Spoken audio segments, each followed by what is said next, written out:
मैं दुर्गेश सिंह अपने सभी व्यूअर्स का आपके अपने ही channel Durgesh Singh online classes में बहुत बहुत स्वागत करती हूं।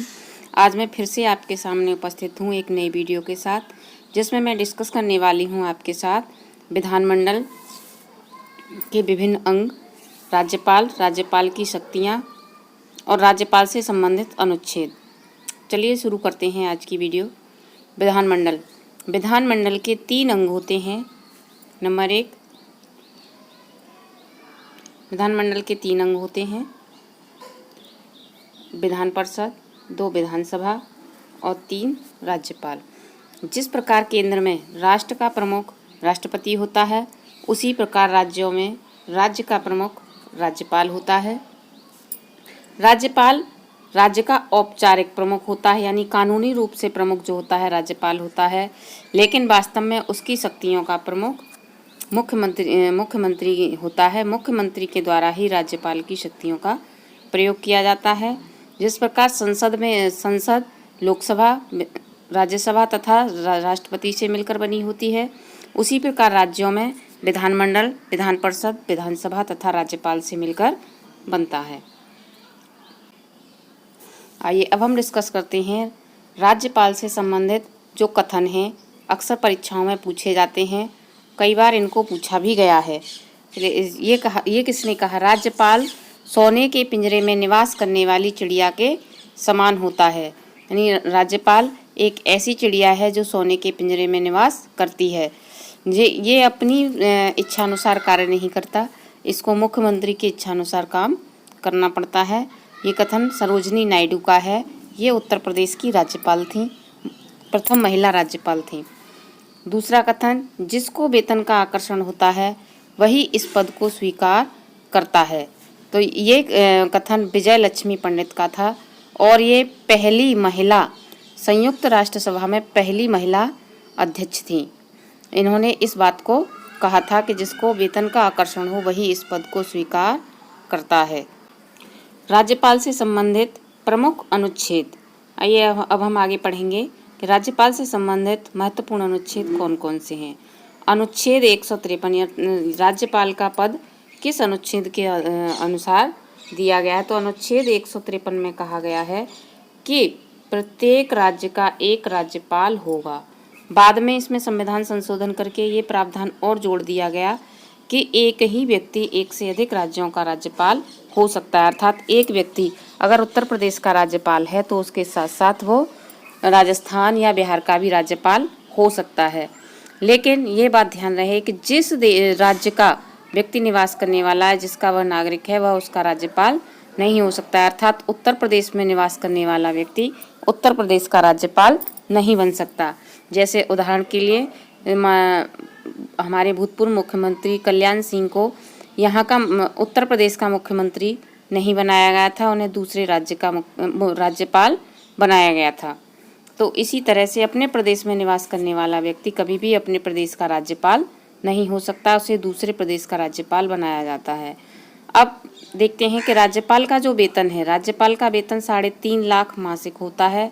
यदि 2 या 2 से अधिक राज्यों में का एक ही राज्यपाल हो तब उसे दोनों राज्यपालों का वेतन उस अनुपात में दिया जाएगा जैसा कि राष्ट्रपति निर्धारित करें, यानी राष्ट्रपति के अनुसार उसका वेतन निर्धारित किया जाएगा। यदि एक ही व्यक्ति, मान लीजिए 3 राज्यों का राज्यपाल है, A + B + C, तो ये इसका जो वेतन होगा तीनों राज्यों से मिलकर आएगा, लेकिन आएगा 3.5 लाख ही, ये नहीं कि इससे अधिक हो। जो राष्ट्रपति चाहेंगे इसको निर्धारित करेंगे, उसी के आधार पर राज्यपाल को वेतन तीनों राज्यों से प्राप्त होगा।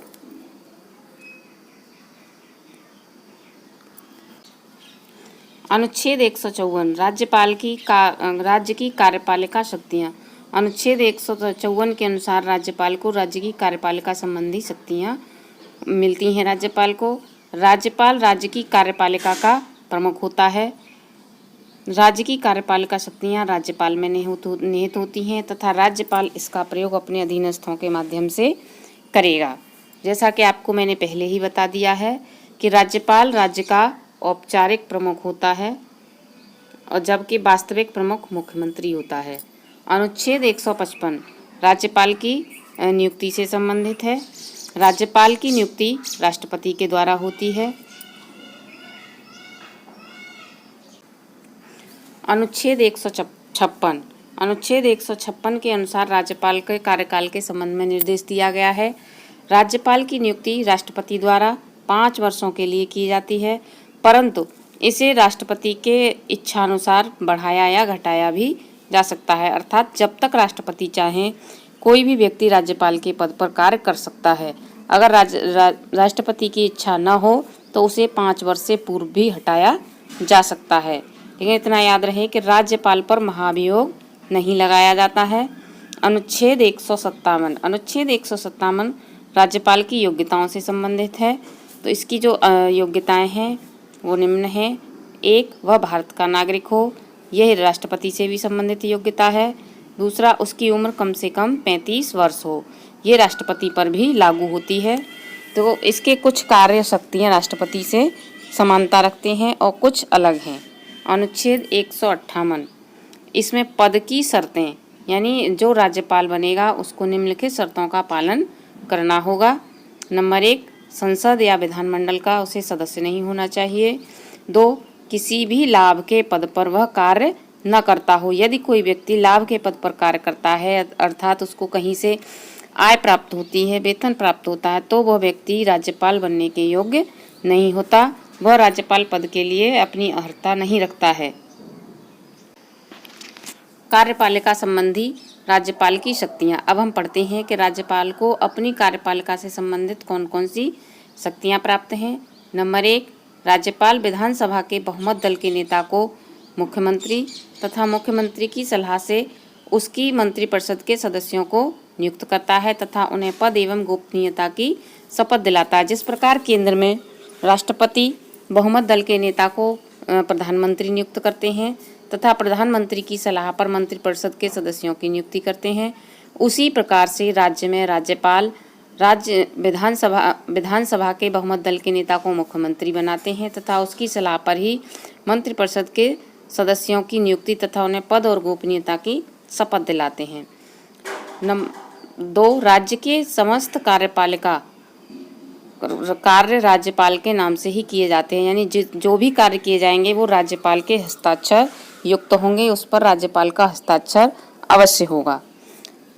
3, राज्यपाल विधान परिषद के कुल सदस्य संख्या का 1/6 सदस्यों को नियुक्त करता है कि विधान परिषद में जितने भी सदस्य होते हैं उस संख्या के 1/6 सदस्यों की नियुक्ति राज्यपाल के द्वारा की जाती है। राज्यपाल राज्य के विश्वविद्यालयों के कुलाधिपति होता है तथा उपकुलपतियों को भी नियुक्त करता है। अर्थात राज्य में जितने भी विश्वविद्यालय होते हैं उनका कुलाधिपति राज्यपाल होता है और जो वाइस चांसलर होते हैं उनकी नियुक्ति राज्यपाल के द्वारा की जाती है। नंबर 5, राज्यपाल का अधिकार है कि वह राज्य के प्रशासन के संबंध में जब चाहे मुख्यमंत्री से सूचना प्राप्त कर सकते हैं। अर्थात जब भी वो चाहें किसी भी सूचना को मुख्यमंत्री से प्राप्त करने का उनको अधिकार है। अब हम अध्ययन करेंगे राज्यपाल की विधायी शक्तियाँ कौन कौन सी हैं। नंबर 1, राज्यपाल विधानमंडल का अभिन्न अंग होता है।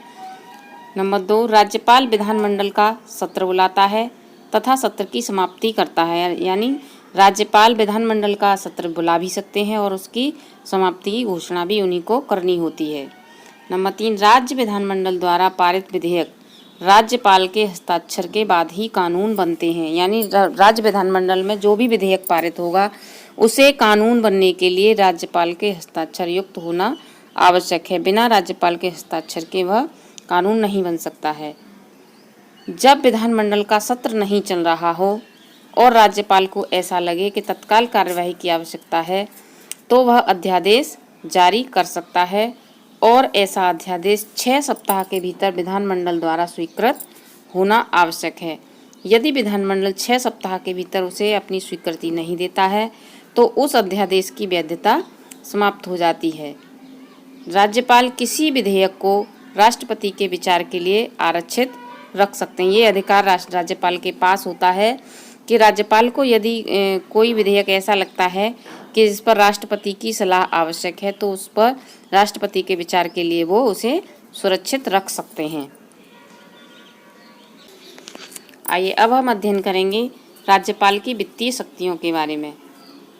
राज्यपाल को निम्नलिखित वित्तीय शक्तियां प्राप्त हैं। नंबर 1, राज्यपाल प्रत्येक वित्तीय वर्ष में वित्त मंत्री को विधानमंडल के सम्मुख वार्षिक वित्तीय विवरण बजट प्रस्तुत करने के लिए कहता है। जिस प्रकार केंद्र में राष्ट्रपति कहते हैं वित्त मंत्री को बजट पेश करने के लिए, उसी प्रकार राज्य में राज्यपाल का हक होता है कि वह राज्य के वित्त मंत्री को वार्षिक बजट प्रस्तुत करने को कहते हैं। दूसरा, विधान सभा में धन विधेयक राज्यपाल की पूर्व अनुमति से ही पेश किया जाता है। जब तक राज्यपाल की अनुमति नहीं होगी तब तक धन विधेयक पेश नहीं किया जा सकता। न्यायिक शक्तियाँ। राज्यपाल की न्यायिक शक्तियाँ निम्न हैं। नंबर 1, राज्यपाल को भी राष्ट्रपति के भांति क्षमादान की शक्ति प्राप्त है और मृत्युदंड और सेना न्यायालय के मामले में राज्यपाल को क्षमादान की शक्ति प्राप्त नहीं है। यानी यदि मृत्युदंड की सजा हो और सेना न्यायालय का कोई मामला हो तो उसमें राज्यपाल को यह शक्ति प्राप्त नहीं है, क्षमादान शक्ति प्राप्त नहीं है। आपात शक्तियाँ। एक, राज्यपाल को जब लगे कि ऐसी परिस्थितियाँ उत्पन्न हो गई हैं जिनमें राज्य का शासन संविधान के उपबंधों के अनुसार नहीं चलाया जा सकता हो तो वह राज्य में अनुच्छेद 356 राष्ट्रपति शासन लगाने की सलाह दे सकते हैं। जब राज्यपाल को ऐसा लगता है कि किसी भी राज्य में संविधान के नियमों के अनुसार शासन नहीं चलाया जा रहा तो वह राष्ट्रपति को यह सलाह दे सकते हैं कि वह उस राज्य में राष्ट्रपति शासन लागू करें। तब सारा का कार्यभार राज्यपाल के अंतर्गत आ जाता है।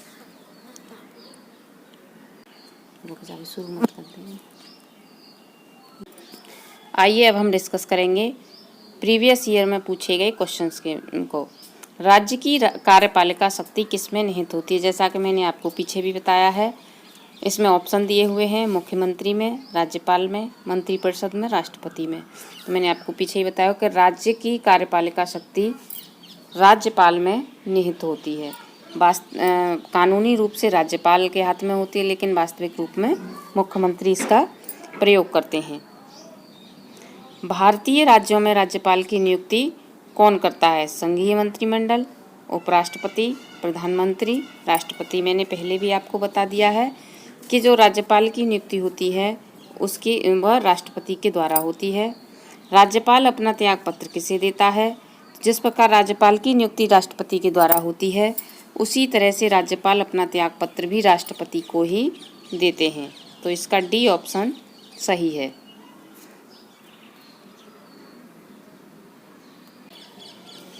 सामान्य रूप से राज्यपाल का कार्यकाल कितने वर्ष का होता है? तो मैंने पहले आपको पीछे बताया था जब हम डिस्कस कर रहे थे कि सामान्य रूप से जो राज्यपाल का कार्यकाल होता है वो 5 वर्ष का होता है।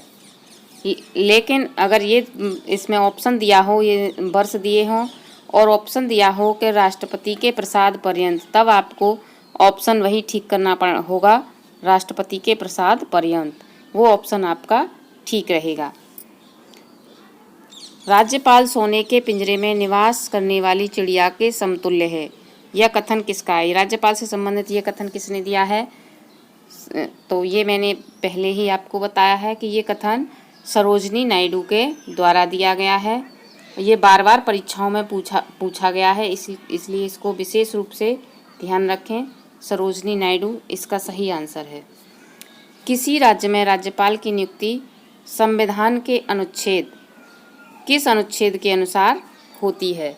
तो राज्यपाल की नियुक्ति जिसमें 153 में कहा गया है कि प्रत्येक राज्य में एक राज्यपाल होगा, लेकिन उसकी नियुक्ति संविधान अनुच्छेद 154 के अनुसार होती है। भारत के किसी राज्य की राज्यपाल बनने वाली प्रथम महिला थी? तो इसमें आपका सही आंसर है सरोजिनी नायडू। राज्यपाल पद पर बना रहता है। ऑप्शन ए 5 वर्षों के लिए, बी संसद द्वारा निश्चित समय के लिए, सी राष्ट्रपति के प्रसाद पर्यंत, डी जब तक उसे संसद का विश्वास प्राप्त हो। तो ये पहले भी हम कई बार बता चुके हैं आपको कि जब तक राष्ट्रपति चाहें तब तक कोई व्यक्ति अपने पद पर रह सकता है। राज्यपाल के पद पर नियुक्ति की न्यूनतम उम्र सीमा क्या है? ए 25 वर्ष, बी 30 वर्ष, सी 35 वर्ष, डी इनमें से कोई नहीं। तो इसका सही आंसर है 35 वर्ष। इसी के साथ हमारा वीडियो समाप्त होता है। तब तक के लिए जय हिंद, जय भारत।